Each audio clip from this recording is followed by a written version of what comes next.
Bienvenidos, hoy vamos a sumergirnos en una figura clave, de un momento bastante agitado de la Iglesia temprana. Efectivamente. Hablamos de San Julio I. Su papado fue a mediados del siglo IV, más o menos del 337 al 352. Un periodo muy convulso, sí. Exacto. El Concilio de Nicea, el del 325, pues había intentado aclarar las cosas sobre la divinidad de Cristo. Pero, bueno, la famosa controversia arriana seguía muy, muy viva. Dividiendo a todo el mundo, sí. Nuestra charla de hoy se basa en un análisis que hemos hecho sobre el papel de Julio I, sobre todo en cómo defendió a San Atanasio y la fe de Nicea. Un punto crucial. La pregunta que nos hacemos es, ¿cómo consiguió este papa no solo sobrevivir a una crisis teológica tan bestia, sino también poner las bases para la autoridad papal que vendría después? Pues para entender a Julio I hay que meterse en la época. A ver, la controversia arriana no era una discusión de café, ¿eh? No, claro. Tocaba el núcleo de la fe. ¿Quién es Jesús? Nicea dijo homoousios, consustancial, misma sustancia divina que el Padre. La definición clave. Pero esto, encontró una resistencia tremenda, sobre todo en Oriente. Muchos obispos, teólogos, influidos por lo que llamamos arrianismo, aunque había muchas corrientes ahí dentro. Sí, no era un bloque único. Exacto. Veían al Hijo como una creación. Superior, sí, la primera de todas, pero Sí. creada. Subordinada al Padre.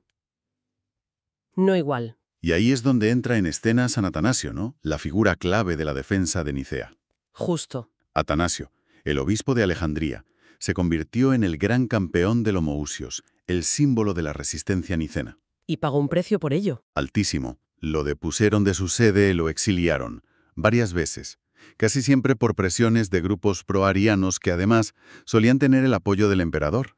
Política y teología totalmente mezcladas. Totalmente. Y es en ese lío, con Atanasio en el centro, donde Roma y su obispo, Julio I, van a jugar un papel, decisivo. Muy bien, pues vamos al grano. El primer punto importante que destaca nuestro análisis es qué hizo Julio I con Atanasio. Ajá. Cuando a Atanasio lo vuelven a deponer y busca ayuda, se va a Roma. Y Julio I lo acoge. Pero, esto no fue solo un acto de buena educación, ¿verdad? Que va, mucho más, no fue simple hospitalidad. Julio convocó un sínodo en Roma, hacia el 341. Estudió el caso de Atanasio y, ojo, de otros obispos orientales depuestos que también habían apelado a él. Ah, o sea, no era solo Atanasio. No, y los rehabilitó formalmente. Dijo, estas deposiciones, hechas por sínodos orientales antinicenos, son injustas. Ellos son fieles a Nicea. Vale. Y aquí está el quid de la cuestión, entonces. Aquí está. Porque al hacer esto, Julio no solo estaba defendiendo a una persona, aunque fuera Atanasio. Estaba usando una prerrogativa que él creía que tenía su sede, la sede de Roma. Aquí es donde la cosa se pone, como decías, interesante, porque las implicaciones de ese gesto son, enormes. Absolutamente. Lo fuerte no es solo que apoyara a Atanasio, es cómo usó este caso para afirmar algo mucho más grande sobre la autoridad de Roma, su autoridad judicial y doctrinal. ¿Qué estaba diciendo exactamente? Pues estaba diciendo, quizá no con estas palabras, pero sí con los hechos, que la sede de Pedro podía revisar y, si hacía falta, anular las decisiones de otros sínodos, incluidos los de Oriente, que eran muy potentes. Y sorda. Era un movimiento muy audaz. Un desafío en toda regla. Un desafío directo a las estructuras de poder que había en Oriente. Allí, centros como Antioquía o la misma Alejandría, cuando no estaba Atanasio, tenían una tradición de autonomía muy fuerte. Me imagino la reacción. Una jugada muy valiente, sí. Pero, ¿cómo se lo tomaron en Oriente? Dijeron, vale, pues tienes razón. Supongo que no. Pues no, claro. Generó muchísimas tensiones. Los obispos orientales que habían condenado a Atanasio pusieron el grito en el cielo. Lógico. Argumentaban que Roma no tenía por qué meterse en sus asuntos internos de esa forma. A ver, reconocían el prestigio de Roma, sede apostólica fundada por Pedro y Pablo. Eso sí. Pero una cosa es el prestigio y otra. Exacto. Interpretaban esa primacía más como un honor, un referente doctrinal, si quieres. pero no como una autoridad jurídica suprema que pudiera tumbar sus propias decisiones. Entiendo. Es el inicio de un tira y afloja que durará siglos, ¿no? Exactamente. Esa tensión Oriente-Occidente tiene aquí uno de sus capítulos importantes. Vale. Y esta afirmación de autoridad no se quedó solo en rehabilitar a Atanasio. El análisis menciona una famosa carta doctrinal de Julio I. Sí, una carta clave. Se la envió precisamente a esos obispos orientales que protestaban por su intervención. ¿Y qué decía la carta? Pues ahí Julio expone sus razones, muy detalladamente. El mensaje central, y bastante contundente, era que los casos importantes de obispos, sobre todo los de sedes como Alejandría, no podían cerrarse sin que Roma lo supiera y diera el visto bueno. Vaya. Les recordaba una costumbre que, según él, era antigua, de que en casos complicados o dudosos se debía consultar a Roma. ¿Y en qué basaba esa prerrogativa? ¿Cuál era el argumento de fondo? Pues la base, según lo presenta el análisis que manejamos, era la sucesión apostólica de Pedro. La conexión con Pedro. Eso es. Julio argumentaba que la autoridad especial que Cristo dio a Pedro, la roca de la Iglesia, pues, continuaba en sus sucesores, los obispos de Roma. Entiendo. Y, por tanto, Roma tenía una responsabilidad y una autoridad únicas para mantener la unidad de la fe, la disciplina, en toda la Iglesia. Es un momento muy claro donde se ve cómo se construye el argumento teológico de la primacía papal en el siglo IV. Pero antes has dicho que Oriente sí reconocía esa conexión con los apóstoles, con Pedro y Pablo. Entonces, ¿dónde estaba el problema exactamente? ¿Era solo política, no querer someterse, o había también un desacuerdo sobre qué significaba esa primacía de Pedro? Es una mezcla compleja. Por un lado, sí, había un fuerte sentimiento de autonomía regional, una resistencia a lo que veían como una injerencia de Roma. Claro. Las grandes sedes de Oriente, Alejandría, Antioquía y pronto Constantinopla, también tenían su historia, sus orígenes apostólicos, su prestigio, y no querían aceptar sin más una subordinación. Tenían su propio peso. Exacto. Y por otro lado, aunque reconocían la conexión Roma-Pedro, no interpretaban el primado de Pedro igual que Roma. No en términos tan jurídicos, ¿Cómo lo veían ellos? pues podían verlo más como un primado de honor, de testimonio. El primero entre iguales, quizá, pero no necesariamente como una fuente de poder judicial supremo sobre todos. Esa diferencia en cómo interpretar el papel de Pedro y sus sucesores es fundamental. Explica muchas tensiones. Queda claro, ese matiz, sí, es fundamental. Vale, entonces Julio afirma su autoridad rehabilitando obispos y con cartas doctrinales. Esto llegó a traducirse en cambios más formales en la estructura de la Iglesia, y eso nos lleva al Concilio de Sárdica. Exacto. El Concilio de Sárdica, hacia el 343, es como el siguiente paso lógico en esa consolidación de la autoridad papal. ¿Qué pasó allí? Pues fue un intento de juntar a obispos de Oriente y Occidente para resolver la crisis arriana y el tema de los obispos depuestos, como Atanasio.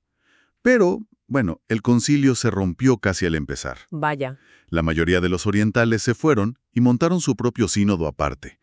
Los occidentales, que estaban muy influidos por Ocio de Córdoba, un gran aliado de Roma y de Julio I, siguieron adelante y aprobaron unos cánones muy, muy importantes. ¿Y cuál fue el resultado clave de esos cánones que aprobaron los occidentales en Sárdica? Pues lo más importante, pensando en la autoridad del Papa, fue que se formalizó el derecho de apelación a Roma. ¿El derecho de apelación? Sí, los cánones de Sárdica decían explícitamente que un obispo condenado por un sínodo de su provincia podía apelar al obispo de Roma. Ajá. Y si el Papa creía que la apelación tenía base, podía ordenar una nueva investigación, incluso mandar delegados suyos a un nuevo juicio. Esto es un salto cualitativo muy grande. Vaya, eso sí que suena a cambio estructural.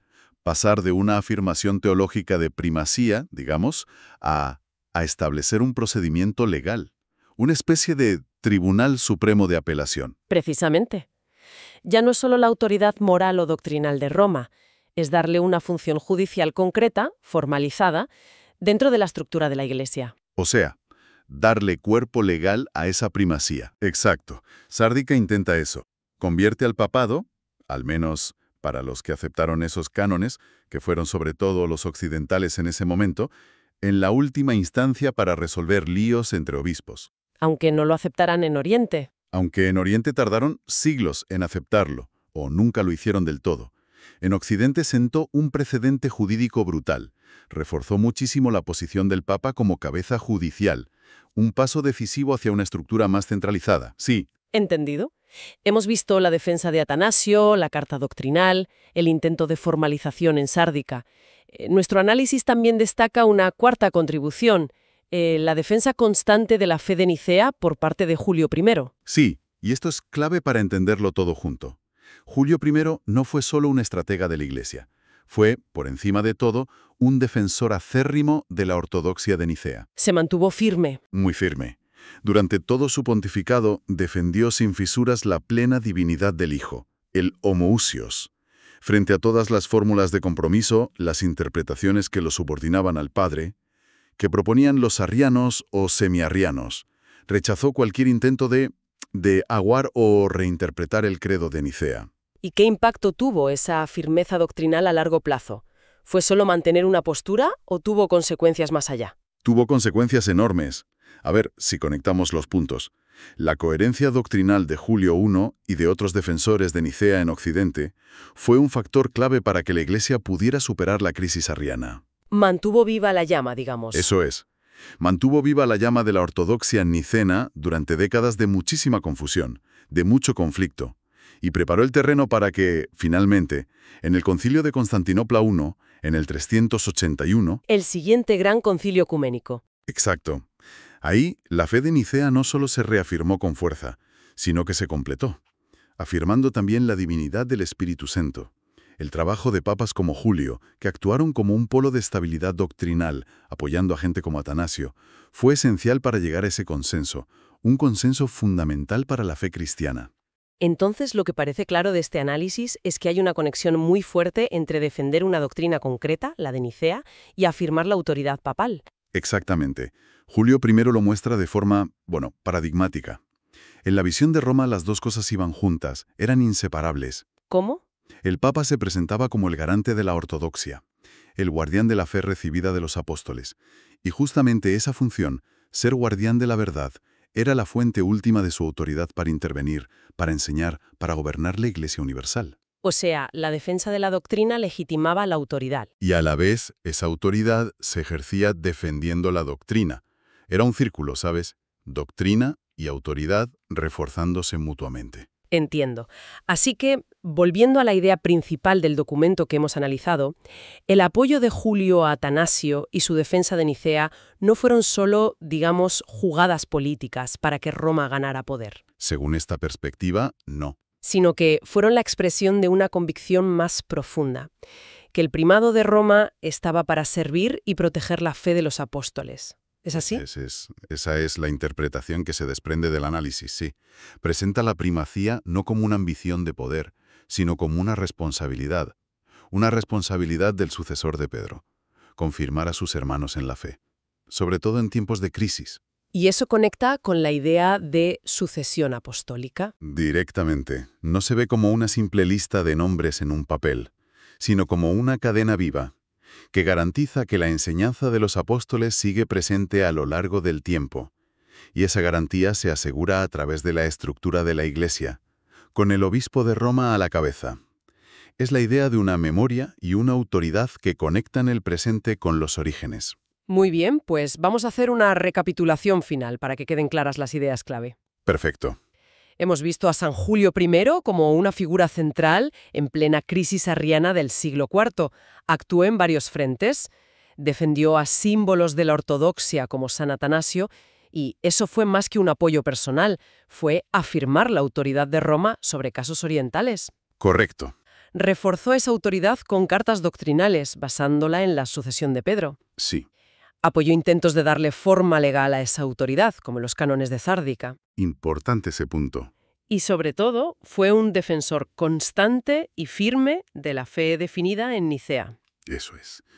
Con todo eso, Julio I no solo, capeó el temporal de una de las crisis doctrinales más gordas de la historia de la Iglesia. Quillas decir. Sino que contribuyó de forma decisiva a consolidar tanto la doctrina trinitaria como la propia estructura del papado. Sentó precedentes que durarían siglos. Y entender todo esto del siglo IV, esa mezcla de teología, luchas de poder, estructuras, personalidades fuertes como la de Julio, es fundamental, creo yo. Sí, lo es. Nos ayuda a comprender cómo se formaron creencias e instituciones que hoy siguen siendo centrales para muchísima gente. Muestra que las estructuras de autoridad y las doctrinas a menudo nacen o se consolidan en momentos de crisis profunda, de controversia, sin duda. Y fíjate, la actuación de Julio I, tal como la hemos visto a través de la fuente, nos deja con una reflexión final, algo que quizá resuena hoy. A ver, Él basó la legitimidad de su autoridad, su derecho a intervenir y unificar, en la defensa de una ortodoxia muy concreta, la fe de Nicea. sí. Y esto plantea una pregunta interesante. En nuestro mundo de hoy, tan diverso, tan fragmentado a veces en creencias e ideologías, incluso dentro de las mismas instituciones, ¿cómo se equilibra esa necesidad de tener una identidad doctrinal o de valores clara, que es lo que da cohesión, un propósito, con gestionar el disenso interno y afirmar una autoridad que se reconozca como legítima? Buena pregunta. ¿Dónde está la legitimidad para trazar líneas, para tomar decisiones que obliguen, cuando las identidades y los consensos parecen estar en crisis? Es una tensión constante, ¿no? Entre unidad, verdad o lo que se defiende como verdad, y poder. Una tensión que va mucho más allá del siglo IV.